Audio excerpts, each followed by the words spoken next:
বন্ধুরা, আশা করি তোমরা সবাই ভালো আছো। তোমার চ্যানেলে তোমাদের সবাইকে স্বাগতম। তো 2026 অঙ্ক পরীক্ষা হলো। তো যেমনভাবে বলেছিলাম যে সায়েন্সের বিষয়গুলো একটু ঘুরিয়ে ফিরিয়ে আসবে, কারণ একদম জলের মতো প্রশ্ন হয়তো হবে না, ঠিক সেরকমই ঘটেছে। তো প্রশ্নগুলো সহজই এসছে যারা প্র্যাকটিস করেছে, কিন্তু যারা প্র্যাকটিস একটু ঘাটতি রয়েছে তাদের ক্ষেত্রে কিন্তু একটু সমস্যা হবেই, কারণ শর্ট টাইপের প্রশ্নগুলো বা এসএকিউ টাইপের প্রশ্নগুলো একটু ঘুরিয়ে ফিরিয়ে কিন্তু এসছে। এটা আমার কথা নয়, ম্যাথ টিচারদের কথা। তো চলো আমরা একটু অ্যান্সারগুলো একটু জেনে নিই। প্রথম যে প্রশ্নটা এসছে, কোনো মূলধন 10 বছরের দ্বিগুণ হলে বার্ষিক সরল সুদের হার হবে, উত্তর হবে 10%। পরবর্তী প্রশ্নটা দেখো, যেটা রয়েছে এক্স স্কোয়ার দিয়ে এই যে অঙ্কটা রয়েছে, এটার উত্তর হচ্ছে সিদাক। তারপরে 67XY 16 সংখ্যাগুলির গড় নয় হলে এটার উত্তর হবে x + y = 16।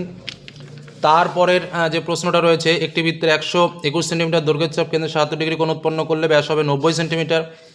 পরে যে প্রশ্নটা রয়েছে, একটি ঘনকের বাহুর দৈর্ঘ্য, এটা হচ্ছে √3a = d। তারপরের যেটা রয়েছে দেখো, ও কেন্দ্রীয় বৃত্তের ABCD একটি বৃত্তস্থ চতুর্ভুজ, এটা বিসিকে ই পর্যন্ত বর্ধিত করা হলো কোণ DCE = 96 ডিগ্রি, কোণ BOD এর মান, এটার উত্তর হবে 168 ডিগ্রি। ঠিক আছে। তারপরে আমরা চলে আসবো শূন্যস্থান পূরণ। প্রথমটা যেটা রয়েছে, 1 বছরের আসল ও সুদ আসলের অনুপাত 8:9 হলে বার্ষিক সুদের হার, এটা হচ্ছে 12.5। তারপরে একটা অনুবন্ধ করণী, এটার উত্তর হবে -√3 - 5। কোনো বৃত্তের একটি ব্যাসের দুই প্রান্ত অঙ্কিত স্পর্শকদ্বয় পরস্পর সমান্তরাল। 4 দাগে যেটা রয়েছে, x = a sec θ O y = b cot θ হলে x² a² - b² y² = কত, এটার ভ্যালু বেরোবে 1। একটি নিরেট অর্ধগোলকের ব্যাসার্ধ 3r হলে তার সমগ্র তলের ক্ষেত্রফল 27 πr²। এই সংখ্যাগুলির পরিসংখ্যা যথাক্রমে 1 2 3 4 ও f, এদের যৌগিক গড় 4 হলে f এর মান কত বেরোবে, উত্তর হবে 6। তারপরে চলে আসবো সত্য মিথ্যাতে। প্রথম যেটা রয়েছে এটা হচ্ছে সত্য, তারপরেরটা যেটা রয়েছে এটাও সত্য হবে, অর্থাৎ 4 সেন্টিমিটার ব্যাসার্ধ বিশিষ্ট গোলকের মধ্যে অন্তর্লিখিত বৃহত্তম ঘনকের বাহুর দৈর্ঘ্য 4√2 সেন্টিমিটার। অর্ধবৃত্ত অপেক্ষা বৃহত্তর বৃত্তাংশ স্থিত কোণ স্থূলকোণ, এটা মিথ্যা। পরেরটা যেটা রয়েছে এটার উত্তর হচ্ছে মিথ্যা। তারপরেরটা যেটা রয়েছে এটার উত্তর সত্য। 6 দাগেরটা যেটা রয়েছে এটার উত্তর হচ্ছে মিথ্যা। তারপরের প্রশ্নে আমরা চলে যাব। তারপরে আমাদের 2 মার্কের কোশ্চেন। তবে আমাদের যে অন্যান্য প্রশ্নগুলো আমি তোমাদের সামনে জাস্ট স্ক্রিনে তুলে ধরছি, যাদের পরবর্তী সময়ে দেখার দরকার তারা প্রশ্নগুলো দেখে নাও। আমি পরবর্তীতে একটা ভিডিওর মাধ্যমে টোটাল প্রশ্নের উত্তরগুলো সহ তোমাদের সামনে শেয়ার করে দেবো, যেটা তোমাদের অনেক প্রয়োজন লাগবে ভবিষ্যতে যারা পরীক্ষা দেবে তাদের জন্য। আর পরবর্তীতে সম্পূর্ণ উত্তর নিয়েও তোমাদের জন্য একটা ভিডিও করে দেবো। তো এই 3 বন্ধুর অঙ্কটা আমি তোমাদের বলেছিলাম, যেটা তোমরা হুবহু কমন পেয়েছো। যারা দুর্বল তাদের জন্য আমি বলেছিলাম যে অঙ্কটা ভালো করে প্র্যাকটিস করো। তারপরে দেখো, তোমরা যদি যারা একটু সাজেশন দেখেছো, 6 দাগের এই একের অঙ্কটা আমরা হুবহু বলেছিলাম, কালকেও বলেছি অঙ্কটা প্র্যাকটিস করো।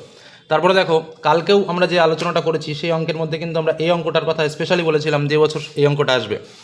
8 দাগের অঙ্কটা প্রত্যেকটা জায়গায় দুটো অঙ্কই হুবহু কমন পেয়েছি আমরা, ঠিক যে জায়গাগুলোতে আমরা ইন্ডিকেশন দিয়ে 3-4টে করে বলেছি, একটা সেক্টরের জন্য 3-4টে করে অঙ্ক।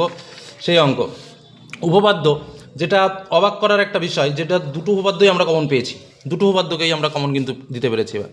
আচ্ছা, তারপরে আমরা চলে আসবো স্বাভাবিকভাবে পরিবৃত্ত নাম প্রয়োগটা স্বাভাবিকভাবে ওটা 100% কমন আসে না, তবু আমরা এই টাইপসের একটুখানি ঘুরিয়ে দিয়েছি যদিও, কিন্তু ওপেন সহজ প্রমাণ কিন্তু আমরা প্রয়োগ কিন্তু আমরা একটা কমন পেয়েছি।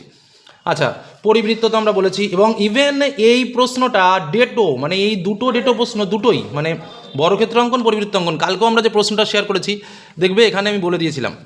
আচ্ছা, তারপরে চলে আসো, দেখো স্বাভাবিকভাবে অঙ্ক, মানে কালকের প্রশ্নটা যারা ফলো করেছে তারা প্রচুর অঙ্ক কমন পেয়ে যাবে, এটা একটা লেটেস্ট বিষয়। তারপরে দেখো, এই ল্যাম্পপোস্টের এই অঙ্কটা আমরা দিয়েছিলাম এবং কমন পেয়েছো। আর আরেকটা বিষয়, যেটা উচ্চ দূরত্ব থেকে এই প্রশ্নটা একদম হুবহু কমন এসছে, হুবহু কমন যাকে বলা যায়। তারপরে 14 দাগের প্রশ্নের তো কোনো কথা নেই, এগুলোটা স্বাভাবিকভাবে প্র্যাকটিস করতে হবে। এবং নিচে দেখো সব থেকে সহজ অঙ্ক, যেটা গড় নির্ণয় এসছে।